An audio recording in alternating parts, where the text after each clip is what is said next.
I'm Amy Blom, and this is World News Tonight. Switzerland's foreign minister has expressed concern over the decision by Swiss voters to ban minarets, saying that such a move could fan extremism and endanger security. Earlier, the United Nations Human Rights Commissioner, Nevi Pillay, criticised the Swiss decision as discriminatory and divisive. A ceremony with speeches, fireworks and music has been taking place in Portugal to celebrate the coming into force of the Lisbon Treaty, reforming the European Union. It's been hailed by some as a milestone in European history, being the culmination of a torturous 8-year process to streamline the organisation's institutions intended to give it a bigger voice in world affairs.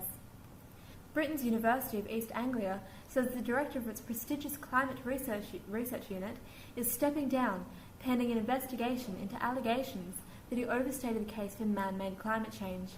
The university says Phil Jones will relinquish his position under the completion of an independent review into allegations that he worked to alter the way in which global temperature data was presented. A man suspected of killing 4 police officers in the United States on Sunday has been shot dead in the city of Seattle.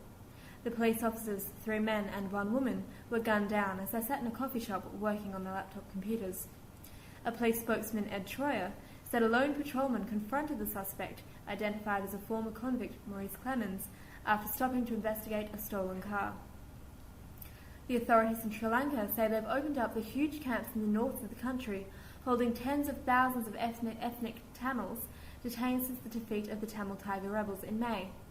Large numbers piled into buses to travel to the nearest town, Vivunia, for the first time since the war ended. The South African President, Jacob Zuma, has announced that he will take an AIDS test as part of a drive to reduce deaths associated with the virus. The president, who's been tested before, used a speech on World AIDS today to urge others to do the same.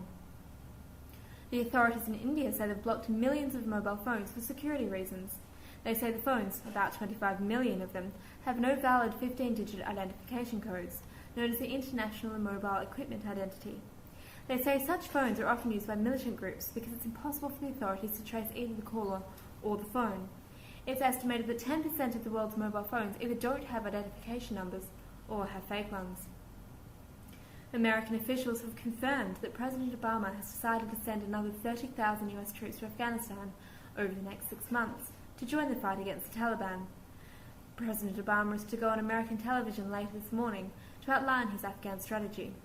The coalition commander in Afghanistan, General Stanley McChrystal, had requested an extra 40,000 troops as part of an intensified counterinsurgency strategy. Coming up next is the Primetime News. Stay with us and goodbye.